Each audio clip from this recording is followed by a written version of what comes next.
In this guide, I'm going to show you how to make a game pass in Roblox Mobile. Before we get into this guide, make sure to like the video and subscribe to the channel with all notifications on. It really does help with the channel and it lets us know that you want more content like this. We'd greatly appreciate it. And if at any point throughout this guide you did have any questions, just ask them down in the comment section below and we could help you out further. I'm going to be doing my best to reply to every single comment down there. Begin by opening up a browser on your phone like Chrome or Safari, and you actually cannot create a Game Pass directly inside the Roblox app. Well, technically, it'll redirect you, but essentially what you need to do is select the three lines up in the top left, and then go ahead and scroll down, select Create, and boom, it redirects you. From here, you have to select the three lines again, go to Creations, make sure you're on Experiences right here. Once you're on Experiences, select a public experience that you have, and then go ahead and select the three lines again.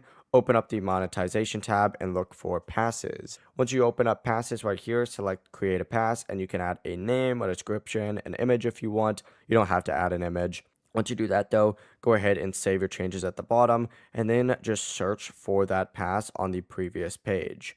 Once you see it, select it. It's going to redirect you to a page that looks the exact same. Just select those three lines again, open up sales, and then just list the item for sale, put your price, and I also recommend turning on managed pricing.